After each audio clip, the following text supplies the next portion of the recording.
ನಮಸ್ತೆ, welcome to A1 Shine YouTube channel.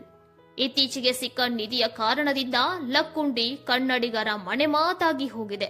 ಲಕ್ಕುಂಡಿಯಲ್ಲಿ ಉತ್ಖನನ ಕಾರ್ಯ ಭರದಿಂದ ಸಾಗುತ್ತಿದೆ. ಅಗೆದಷ್ಟು ಇತಿಹಾಸ ಬಯಲಾಗುತ್ತಿದೆ. ಸಂಪತ್ತಿನ ಲೆಕ್ಕಾಚಾರಗಳು ಶುರುವಾಗಿವೆ. ಹಾಗಾದರೆ ಲಕ್ಕುಂಡಿ ಕೇವಲ ನಿಧಿಗೆ ಸೀಮಿತವಾಗಿದೆಯೋ ಅಥವಾ ಲಕ್ಕುಂಡಿಗೆ ತನ್ನದೇ ಆದ ಮಹತ್ವ ಹೊಂದಿದೆಯೋ? ಲಕ್ಕುಂಡಿಯ ಇತಿಹಾಸವೇನು? ಚಿನ್ನಕ್ಕೂ ಲಕ್ಕುಂಡಿಗೂ ಇರುವ ಕನೆಕ್ಷನ್ ಏನು? ಈ ಎಲ್ಲ ಮಾಹಿತಿಯನ್ನ ಈ ವಿಡಿಯೋದಲ್ಲಿ ನೋಡೋಣ. ನಮ್ಮ ಚಾನಲ್ ಇನ್ನೂ ಸಬ್ಸ್ಕ್ರೈಬ್ ಆಗಿಲ್ಲ ಅಂದ್ರೆ ಈ ಕೂಡಲೇ ಸಬ್ಸ್ಕ್ರೈಬ್ ಆಗಿ. ಲಕ್ಕುಂಡಿ ಕರ್ನಾಟಕದ ಗದಗ ಜಿಲ್ಲೆಯಲ್ಲಿರುವ ಒಂದು ಐತಿಹಾಸಿಕ ಗ್ರಾಮ. ಇದು ಇಂದು ಒಂದು ಸಣ್ಣ ಹಳ್ಳಿಯಾಗಿದ್ದರೂ ಮಧ್ಯಯುಗದಲ್ಲಿ ಲಕ್ಕುಂಡಿ ಕರ್ನಾಟಕದ ಅತ್ಯಂತ ಮಹತ್ವದ ನಗರದಲ್ಲಿ ಒಂದಾಗಿತ್ತು. ಲಕ್ಕುಂಡಿಗೆ ಹಿಂದೆ ಲೋಕಿಗುಂಡಿ ಎಂದು ಕರೆಯುತ್ತಿದ್ದರು. ಶಾಸನದಲ್ಲಿಯೂ ಉಲ್ಲೇಖವಿದೆ.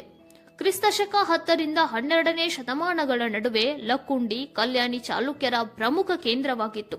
ರಾಜರಾದ 2ನೇ ತೈಲಪ, 1ನೇ ಸೋಮೇಶ್ವರ, 6ನೇ ವಿಕ್ರಮಾದಿತ್ಯರ ಆಡಳಿತ ಕಾಲದಲ್ಲಿ ಲಕ್ಕುಂಡಿ ತನ್ನ ವೈಭವದ ಶಿಖರವನ್ನ ತಲುಪಿತ್ತು. ಲಕ್ಕುಂಡಿಯು ರಾಜಕೀಯ, ಆಡಳಿತ, ಧಾರ್ಮಿಕ ಮತ್ತು ಸಾಂಸ್ಕೃತಿಕ ಕೇಂದ್ರವಾಗಿತ್ತು. ಒಂದು ಕಾಲದಲ್ಲಿ ಲಕ್ಕುಂಡಿಯಲ್ಲಿ 100ಕ್ಕೂ ಅಧಿಕ ದೇವಾಲಯಗಳಿದ್ದವು ಎಂದು ಇತಿಹಾಸಕಾರರು ಹೇಳುತ್ತಾರೆ. ಕಾಶಿ ವಿಶ್ವೇಶ್ವರ ದೇವಾಲಯ, ನಾಗರೇಶ್ವರ ದೇವಾಲಯ, ಮಾಣಿಕೇಶ್ವರ ದೇವಾಲಯ, ಬ್ರಹ್ಮ ಜೈನ ಬಸದಿಗಳು ಚಾಲುಕ್ಯ ಶಿಲ್ಪಕಲೆಯ ಉತ್ತಮ ಉದಾಹರಣೆಗಳಾಗಿವೆ. ಲಕ್ಕುಂಡಿಯ ದೇವಾಲಯಗಳಲ್ಲಿ ನಕ್ಷತ್ರಾಕಾರದ ವೇದಿಕೆ, ಸೂಕ್ಷ್ಮ ಶಿಲ್ಪ ಕೆತ್ತನೆ, ಲೇಪಿತ ಕಲ್ಲು ಬಳಕೆ ಕಂಡುಬಂದಿದೆ. ಈ ಶೈಲಿಯೇ ಮುಂದಿನ ದಿನದಲ್ಲಿ ಹೊಯ್ಸಳ ವಾಸ್ತುಶಿಲ್ಪಕ್ಕೆ ಪ್ರೇರಣೆಯಾಯಿತು.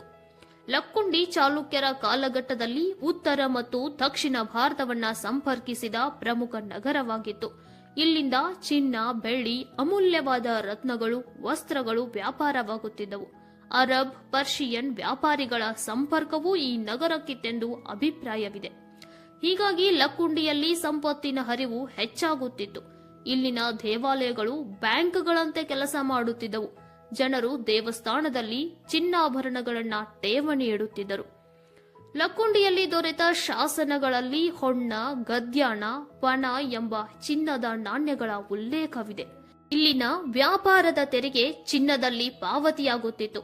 ದೇವಸ್ಥಾನಗಳ ನಿರ್ವಹಣೆಗೆ ಇದೇ ಚಿನ್ನವನ್ನ ಬಳಸಲಾಗುತ್ತಿತ್ತು ಎಂದು ಇತಿಹಾಸಕಾರರು ಹೇಳುತ್ತಾರೆ.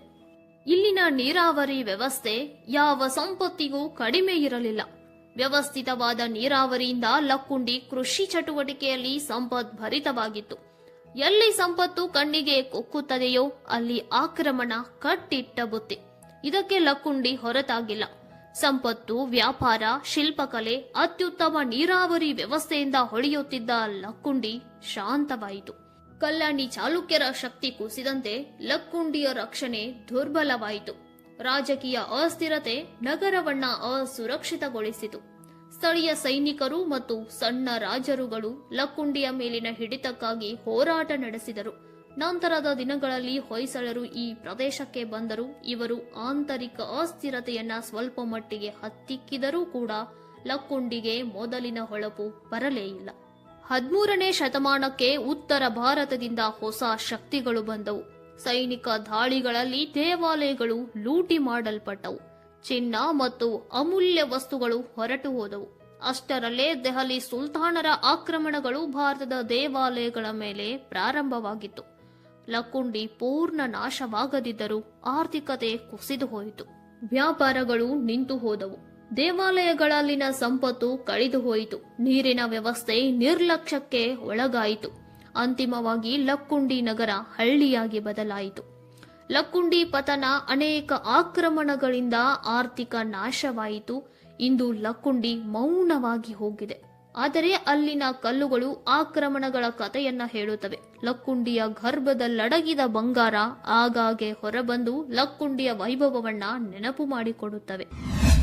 ಇತ್ತೀಚೆಗೆ ಪ್ರಜ್ವಲ್ ರಿತ್ತಿ ಎಂಬ ಹುಡುಗನಿಗೆ ಮನೆಯ ಅಡಿಪಾಯ ತೆಗೆಯುವಾಗ 466 ಗ್ರಾಂ ಚಿನ್ನ ಸಿಕ್ಕ ಬೆನ್ನಲ್ಲೇ ಸರ್ಕಾರ ಉತ್ಖನನ ಕಾರ್ಯ ಮುಂದುವರೆಸಿದೆ ಮತ್ತು ಇಲ್ಲಿಯವರೆಗೂ ಅಲ್ಲಿ ಪತ್ತೆಯಾಗಿದ್ದು ಲೋಹದ ಗುಂಡು, ಹಸಿರು ಬಣ್ಣದ ಚಿಕ್ಕ ಕಲ್ಲು, ಕಬ್ಬಿಣದ ತುಂಡು, ಸಾಕಷ್ಟು ಪುರಾತನ ವಸ್ತುಗಳು. ಸಿಕ್ಕಿರುವಂತಹ ಈ ವಸ್ತುಗಳು ಆ ಪ್ರದೇಶದ ಐತಿಹಾಸಿಕ ಮಹತ್ವವನ್ನ ಹೆಚ್ಚಿಸುತ್ತಿವೆ. ಇದಾಗಿತ್ತು ಲಕ್ಕುಂಡಿ ವೈಭವ ಹೇಗೆ ಪತನವಾಯಿತು ಎಂಬುದು. ನಿಮ್ಮ ಅಭಿಪ್ರಾಯವನ್ನ ಕಮೆಂಟ್ ಬಾಕ್ಸ್ ನಲ್ಲಿ ತಿಳಿಸಿ. ವಿಡಿಯೋ ಲೈಕ್ ಆಗಿದ್ರೆ ಪ್ಲೀಸ್ ಲೈಕ್ ಮಾಡಿ. ಮತ್ತೆ ಸಿಗೋಣ ನೆಕ್ಸ್ಟ್ ವಿಡಿಯೋದಲ್ಲಿ. Stay shine. ನಮಸ್ತೆ.